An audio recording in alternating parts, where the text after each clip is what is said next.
awalnya foto, semua terfokus ke foto dan yakin bahwa itu bukan foto Jokowi, itu foto Hari Mulyono. Ini tahap awalnya. Sekarang tambah lagi dengan phone face gitu. Jadi soal bahwa itu ke Windows gitu yang beredar ini, padahal tahun 85 masih dot. Gitu. Nah, RU ya kan. Jadi artinya bahwa ini kan sudah siapkan payung ini untuk mengamankan itu. Nah, baik pemecatan Anies karena dugaan kuat Anies menitipkan masalah ijazah, ya kan, kemudian RUU tentang Omnibus Law, ya kan, lalu kemudian posisi Jokowi sendiri dalam persoalan bagaimana mencoba melindungi dia, ya kan, itu semakin meyakinkan kita bahwa memang ini palsu. Nah, oleh sebab itu, kalau aparat, ya kan, kemarin kan tadi sudah katakan, saya dengan Bang Rijal Fadli. Ijazahnya Pak Jokowi itu bentuknya time romance, itu menggunakan window dan itu baru terbit tahun 1992, sementara ijazahnya Pak Jokowi tahun 1985, sehingga dia menyatakan saya yakin 100 miliar % bahwa ijazah ini palsu. Nah, pertanyaan kita gini, kan pernah digugat 2 kali nih ya di Pengadilan Jakarta Pusat, tapi yang satu itu kemudian dicabut karena tergugatnya kemudian dilaporkan ke polisi dan dipidana 6 tahun, yaitu Pak Bambang Tri. Nah, sebetulnya dari setelah telanjang pun, dari wajah pun di foto itu kita sudah tahu bahwa ini palsu.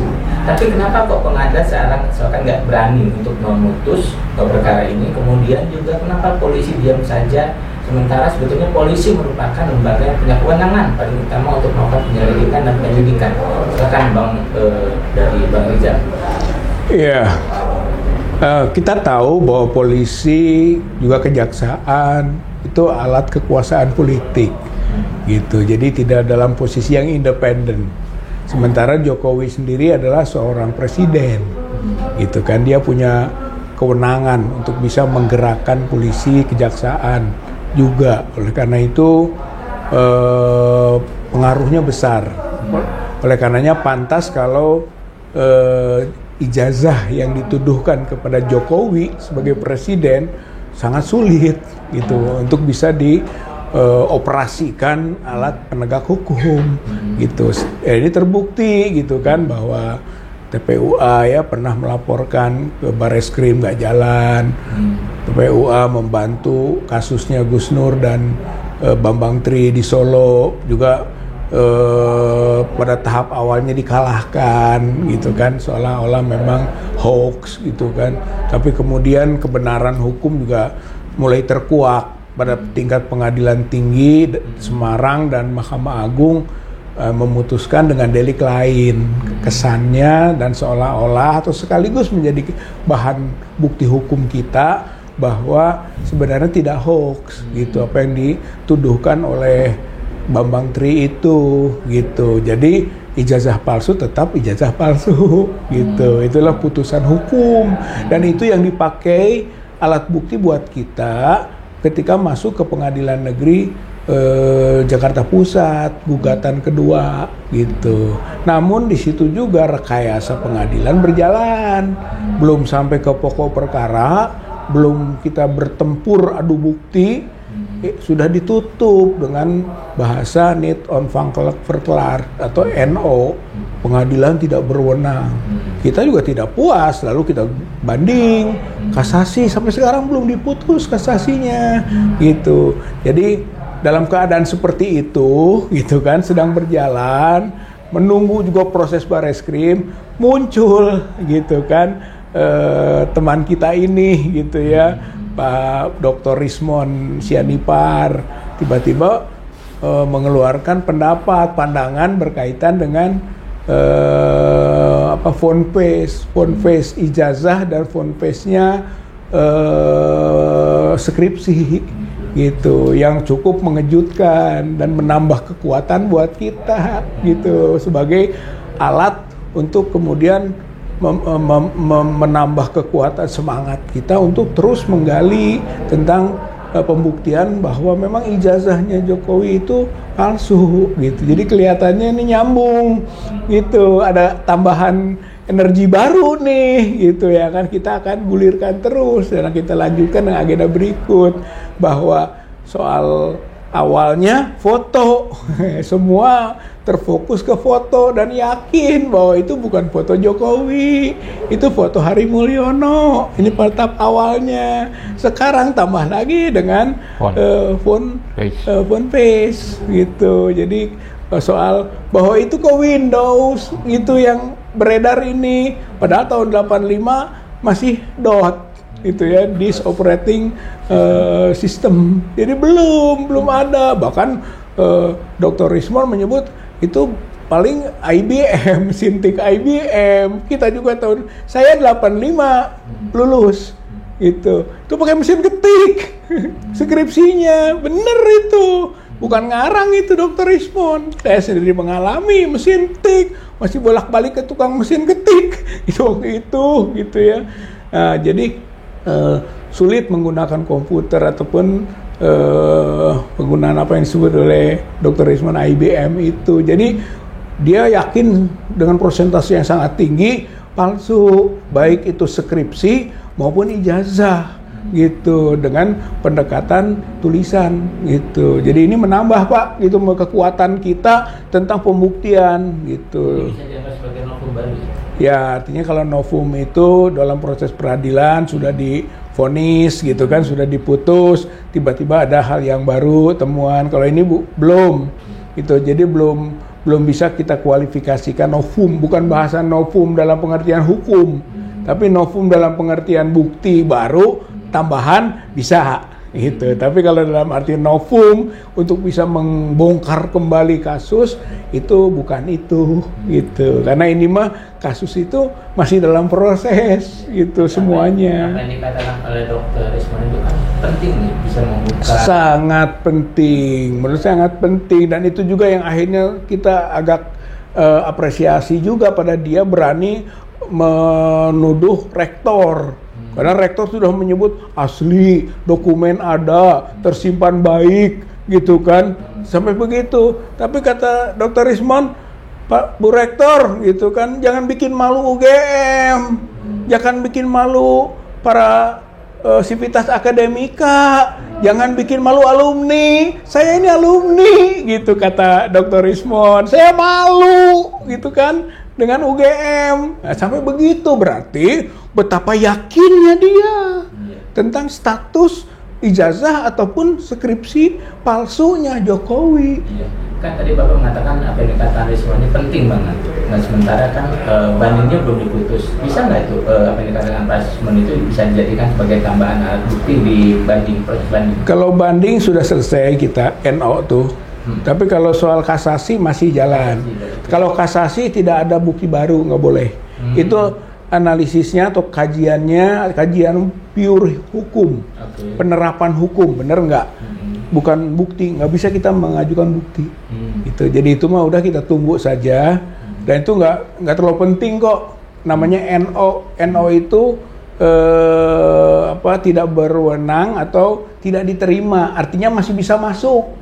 Itu secara hukum sebenarnya masih bisa menggugat ulang. Gitu. Yang asal kita bisa memenuhi poin-poin apa kenapa dia berkeberatannya, kita masuk lagi bisa. Itu kalau NO masih bisa gugat ulang. Berarti kemungkinannya akan menggugat lagi nih para. Ya saya kira ambil yang lebih simpel. Yang lebih simpel adalah geruduk UGM. Ya, jadi UGM sebagai pabrik, gitu kan, pabriknya dari ijazah itu. Kita akan datang kemarin juga dalam diskusi dengan di tingkat TPUA dan juga elemen lain sudah kita diskusikan. Kelihatannya mari kita buat pertanyaan langsung ke institusi UGM. Kalau dia jawab misalnya ini yang beredar loh, gitu kan. Ini yang diragukan tentang keasliannya. Ada nggak di UGM yang ini? Gitu kan. UGM tinggal bilang iya dan tidak. Kalau yang asli ada sama dengan itu, berarti palsu. Kalau dia mengatakan misalnya tidak ada yang lain, bukan itu. Yang mana? Dia harus jawab.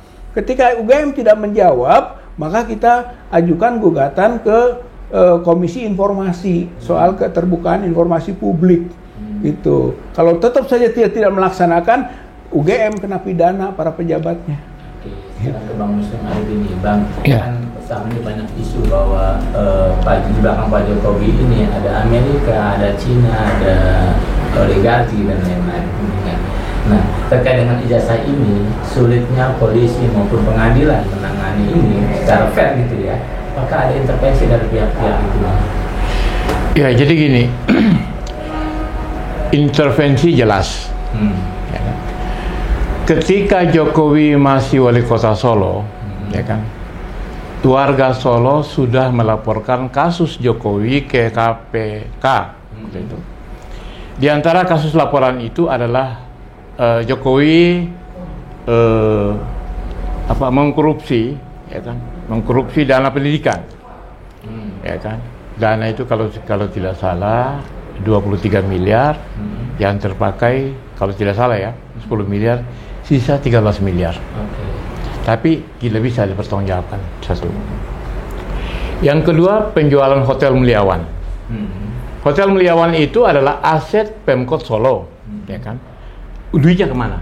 Itu di saat Jokowi wali kota, ya kan. Nah, mungkin juga ada yang lain, tapi yang umum publik mengetahui dua laporan itu ke KPK. Waktu itu tidak salah tahun 2012, ketika Jokowi dari wali kota untuk maju pemilihan gubernur DKI, ya kan. Nah, itu KPK tidak proses sampai hari ini. Nah, jadi ditambah dengan, ya kan, ijazah palsu, ya kan. Gibran punya ijazah tidak ditemukan ijazahnya, pendidikannya sampai SMP, melanggar hukum konstitusi, ya kan. Kemudian Fufafa, ya kan, Fufafa. Ini bisa jadi kita berasumsi bahwa ini ada intervensi yang kuat dari pihak luar, baik katakan tadi itu Eropa sama Cina sama Amerika, dan oligarki dalam negeri. Bahwa makhluk-makhluk ini ada istimewa. Mau dia lakukan apapun, jangan sampai sentuh hukum. Ini loh. Nah, sehingga ya kan, ketika OCCRP melaporkan tentang rilis dia bahwa Joko Widodo itu, ya kan, berada pada posisi nomor 2 setelah Basyir Assad dalam pelanggaran HAM dan kejahatan HAM dan korupsi. Mana buktinya? Mana? Dia tenang aja kan, gitu loh. Dia seolah-olah bahwa ada kekuatan super di belakang dia yang membekap dia, sehingga dia mengatakan hukum nggak akan bisa menjangkau saya. Ya, meskipun kita lihat Duterte, ya kan, ditangkap atas laporan ICC, ya kan, gitu loh. Nah, jadi sebetulnya kalau masalah ini ya kita akan melihat bahwa kalau memang ada seperti itu, ya kita menginginkan juga ICC, ya kan, dalam pelanggaran HAM dia. Buktinya Duterte ditangkap, kan itu masalahnya kan. Itu saya kira itu. Bang, kan dengan terungkapnya nih bahwa dari pernyataan Pak Rismon bahwa dari Nusa Guru pun itu sudah ketahuan palsu, gitu ya. Artinya kan desakan masyarakat agar Pak Jokowi diadili itu pasti akan semakin kuat. Nah, kalau sampai aparat tidak juga bergerak, kemudian Pak Prabowo juga cenderung diam, kira-kira apa yang terjadi di masyarakat? Ya, sebelum saya ke sana, begini ya, bahwa kejahatan Jokowi dalam sisi jasa palsu ini firm, ya kan, dia bilang 100 miliar persen, ya kan. Nah, dan saya yakin itu pasti, ya kan, dapat dipastikan. Nah, ini kan sekaligus menjadi bom waktu bagi aparat hukum dan publik Indonesia.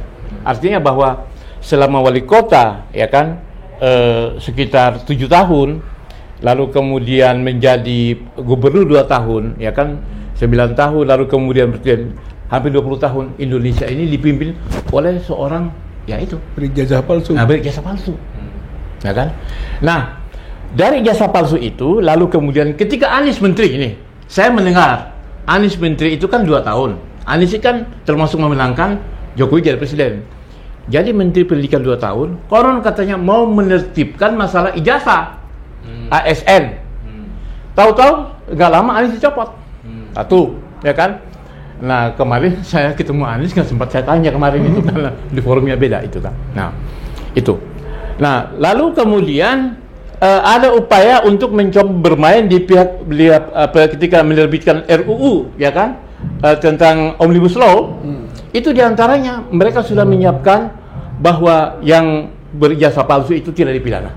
Itu loh. Nah, RUU ya kan. Jadi artinya bahwa ini kan sudah siapkan payung ini untuk mengamankan itu. Nah, baik pemecatan Anies karena dugaan kuat Anies menitipkan masalah ijazah, ya kan, kemudian RUU tentang Omnibus Law, ya kan, lalu kemudian posisi Jokowi sendiri dalam persoalan bagaimana mencoba melindungi dia, ya kan, itu semakin meyakinkan kita bahwa memang ini palsu.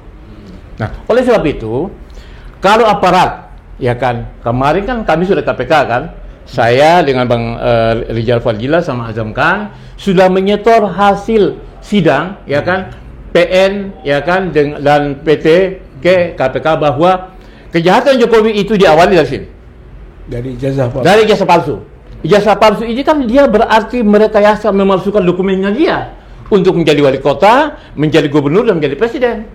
Dan ini semuanya menghasilkan apa? Kejahatan korupsi secara besar-besaran. Korupsi di Solo, korupsi di DKI, dan korupsi di Indonesia, itu loh. Nah, jadi kalau kemudian informasi ini semakin dia menjadi bola salju, saya kira akan terjadi amok. Rakyat akan marah, gitu loh. Pasti, kenapa? Selama ini kan, selama ini lugu merakyat, ya kan? Pakai baju yang harganya 100.000 kan, gitu-gitu kan. Penampilannya ndeso, maaf ya, ndeso meskipun banyak orang desa yang baik-baik ya. Yang deso misalnya kan, tahu-tahu ini kan kejahatan luar biasa, gitu loh. Jadi kalau kemudian ini yang terjadi, maka masyarakat yang sekarang kan sudah cerdas, sudah pintar, ya kan. Dari kita lihat bagaimana mereka mengomentari di medsos, para netizen dan lain sebagainya, gitu loh, ya kan. Saya kira akan terjadi gelombang kemarahan rakyat atas, makanya saya bingung ketika Presiden Prabowo menyatakan hidup Jokowi. Ini kan menurut saya bunuh diri ini. Jadi sudahlah, ya kan, mau membela Jokowi dan keluarganya dan menteri-menteri yang bermasalah atau bela rakyat. Itu saja saya kembalikan ke Prabowo. Ya, pada Bang Rijal, harapan Bang Rijal terhadap UGM dan juga aparat penegak hukum. Ya, UGM harus jujur, gitu kan. Kemarin dalam posisi Jokowi sebagai presiden, sekarang Jokowi sebagai warga negara, gitu kan, yang sama saja statusnya dengan rakyat yang lain, yang punya hak. Jadi UGM harusnya menjelaskan secara terbuka, gitu, kalaupun tidak diminta oleh kita, mungkin bisa mendahului, gitu kan, bahkan bisa perlu meminta maaf lah atas hal-hal yang telah dilakukan sebelumnya. Kalau disebut tertekan, ya klarifikasi lah ketertekanannya, karena walaupun bagaimana aspek birokrasi itu saling tekan menekan dari atas ke bawah, gitu kan. Jadi hal yang mungkin nanti dimaklumi oleh publik, gitu. UGM menghadapi sesuatu kondisi seperti itu bisa saja dia bilang kalau dalam hukum overmah katanya, gitu kan, keadaan terpaksa kami begitu, bisa. Jadi terbuka saja, tapi rakyat harus dipenuhi haknya. UGM harus bisa menyatakan bahwa memang dokumen Jokowi itu tidak seperti apa yang pernah diungkapkan, gitu. Saya kira UGM harus terbuka. Kalau tidak, ya rakyat akan terus menyerang UGM. Ini yang sedang sekarang menjadi agenda, gitu. Akhirnya UGM yang menjadi tertuduh, gitu kan. Tinggal milih saja mau sebagai tertuduh atau sebagai victim, korban, gitu. Kalau dia sebagai korban, ya tadi, gitu kan, atas dasar tekanan-tekanan. Tapi kalau dia tidak, ya dia tertuduh yang menghadapi berbagai hal ini. Sebagai contoh di ITB, gitu. ITB kemarin, gitu, kampusnya Pak Muslim ya, gitu kan. ITB kemarin dia menutup kasus kerjasama dengan KPU, gitu, soal Sirekap, gitu. Diminta-minta nutup terus, akhirnya masuklah ke Komisi Informasi, di tingkat pusat. Ternyata yang mengadu Kapak namanya, berhasil. Kapak ITB, internal ITB, alumni ITB juga, gitu kan. Akhirnya berhasil gitu, bahwa ITB kalah, ITB salah, ITB harus membuka gitu, sampai ke situ. Jadi ada presiden nih ITB sebagai bahan UGM, gitu. Kalau enggak rusak institusi. Sayang sekaliber UGM berantakan gara-gara urusan ijazah satu orang gitu. Yang dipertanyakan oleh Rismon itu, apakah benar katanya Jokowi kuliah UGM, atau memang dia itu kuliah tapi nggak lulus, atau lulus tapi ijazahnya nggak ada gitu kan, kebanjiran segala macam katanya, jadi palsu. Gitu, ijazah berikutnya adalah dibuat palsu, itu yang didaftar-daftarkan ke KPU. Jadi hancur negara ini gara-gara ijazah. Pak, satu lagi nih untuk berdua ya, Pak Rijal sama Bang Muslim. Ini kan bola salju berawal dari Otto, karena Otto bilang tidak punya legal standing, ya kan. Nah, setelah terang benderangnya sekarang ijazah Jokowi ini yang disejarah pasti palsu, bagaimana sikap dari prinsipal DPW terhadap Otto? Karena Otto kan yang bola saljunya nih, yang melempar sampai hakim menyatakan tidak berat untuk mengadili masalah ini. Bagaimana sikap dari prinsipal dan DPW sendiri? Ya, kalau menurut saya kan Otto kemarin kita pahami pandangannya keliru sebagai seorang pakar hukum, praktisi hukum, gitu kan. Apalagi memang ada kepentingan bahwa dia mewakili Jokowi, kan, pengacaranya Jokowi. Jadi berpendapat seperti itu. Yang jelas Otto salah gitu ya. Kita beranilah bertarung lah sama Otto Hasibuan, Profesor Otto Hasibuan, TPUA siap, Menteri. Gitu kan, wakil menteri, gitu, untuk beradu hukum lah bahwa pandangan dia itu salah, gitu kan. Oleh karena itu dia harusnya minta maaf, gitu kan.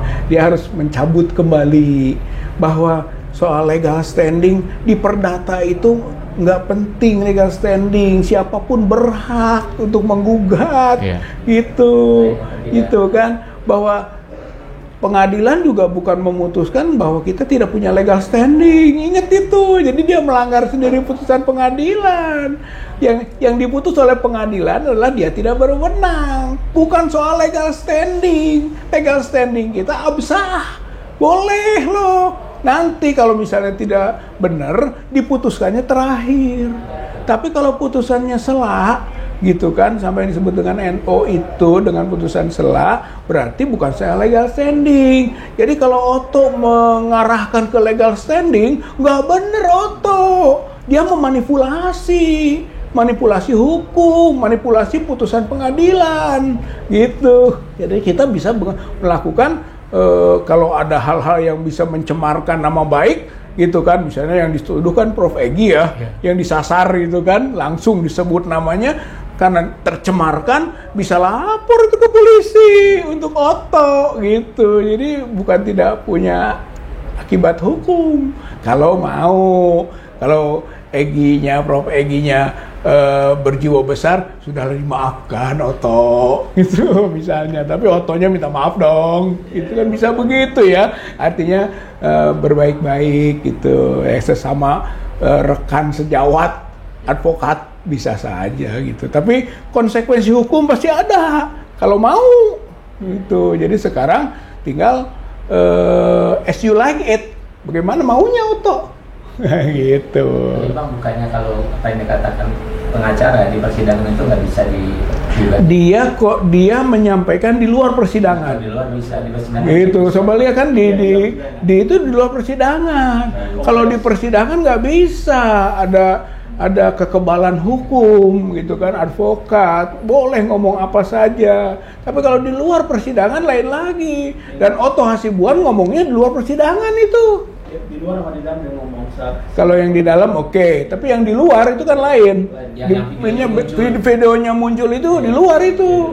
Di luar. Bisa. Ya. Jadi saya sebetulnya kan menyayangkan Otto ini, artinya kan saya tahulah motif di balik pembelaan seperti itu, ya kan.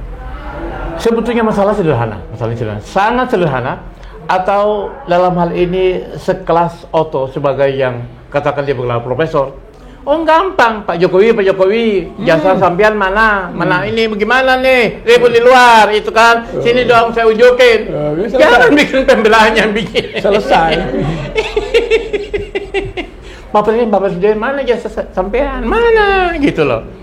Jadi sebetulnya ini membuat orang pintar tambah goblok kan. Membuat orang pintar tambah goblok. Ya kan itu masalahnya kan. Oh masalah sederhana kok dibikin rumit kan itu masalahnya kan. Jadi kalau kita bicara ini, kita ini orang pendidikan, lebih gampang kita ini buku-buku. Ada Al-Quran, ada Al-Quran. Beda dengan yang suka baca Shinchan. Itu loh. Itu nah jadi menghadapi Otto itu saya kira nggak usah terlalu serius. Saya tahu lah nih apa mesti dibalik itu kan gitu loh ya kan. Biasalah paham itu bagaimana. Jadi terakhir nih, Bang Muslim tadi Bang Rijal udah. Oh Bang Rijal saya lagi Bang. Kan tadi Bang Rijal bilang UGM ya clear lah gitu kan. Tetapi kan banyak yang mengatakan bahwa tindakan UGM ini nggak hanya merusak negara, tapi juga merusak dunia pendidikan. Perlu nggak ada juga sanksi pidana buat rektorat misalnya? Ada, saya kira penyesatan informasi menurut Undang-Undang 14 tahun 2008 kena pidana. Berarti kalau dia menyesatkan informasi publik dan itu telah terjadi, gitu kan? Makanya tadi kalau mau dimaklumi oleh rakyat, dia minta maaf, lalu klarifikasi. Kalau enggak, dia telah melakukan penyesatan informasi publik dan itu menurut Undang-Undang 14 2008 tentang keterbukaan informasi publik dipidana. Oke, karena Bang Muslim, harapan Muslim terhadap Pak Prabowo. Silakan. Ya, sebelum ke Pak Prabowo, saya minta Pak Pragito yang mantan rektor itu, ya kan, Pratikno, bersuara lah. Ya. Jangan diam itu emas. Ini diam ini kejahatan, itu loh, ya kan? Bahwa kan kita lihat ya. Jadi Mensesnek 2 periode, sekarang Menko PMK kan gitu masalahnya kan. Artinya bahwa dia itu mantan rektor. Dia di birokrasi, ya kan? Harus bicara. Makanya kan kemarin itu kan isu di luar bahwa dia dituduh menunggangi ini bisa benar, buktikan bahwa Anda bukan melakukan itu kan, itu loh, ya kan? Jadi Pratikno harus bersuara karena dia masih menjabat juga. Kalau enggak kita minta Prabowo pecat Pratikno dalam masalah ini. Satu. Begini ya, Pak Presiden Pak Prabowo ya, begini kan. Kemarin saya melihat ada satu narasi disampaikan dalam penyampaian pidato ini bahwa kan pro rakyat. Ini suara rakyat semuanya, gitu loh. Jadi kalau Anda tidak mendengar suara ini, tutup kuping, ya kan? Apa sengaja nggak mau tahu, ini bahaya loh. Kenapa? Ini situasi ini berat. Nah, oleh sebab itu saya tidak bicara tentang ancaman-ancaman ekonomi dan sebagainya, bukan. Tetapi hal ini saja. Nah, belum selesai UGM UI dengan Bahlil, ya kan? Nah. Ini kenapa? Kenapa Bahlil berani begitu? Oh presiden aja begitu kok nggak apa-apa. Masa gue bisa salah plagiat doktor? Masa nggak bisa gitu loh. Jadi UGM, ITB, UI kenapa ini gitu? Tiga kampus besar ini ada apa? Tiga. Nah, persoalannya. Nah, jadi ini kan berarti dunia pendidikan kita sedang gelap gulita kalau nggak selesai. Gitu loh. Kan dulu kan bagaimana kita masuk ITB itu bagaimana gitu, masuk UI itu bagaimana, masuk UGM itu kan kita ini angan-angan, tahu-tahu kayak begini coba. Nah, jadi saya kira Pak Prabowo ya kan yang bertanggung jawab sebagai kepala pemerintahan, benahi ini semuanya. Ya kalau tidak ya, tunggu aja rakyat marah sama-sama kencang. Saya kira itu aja. Ada yang mau ditanyakan kepada Bang Rijal Fadila juga Bang Muslim Arbi, terima kasih atas bincang-bincangnya. Ketemu lagi pada lain kesempatan. Assalamualaikum. Waalaikumsalam warahmatullahi wabarakatuh. Selamat berpuasa. Selamat.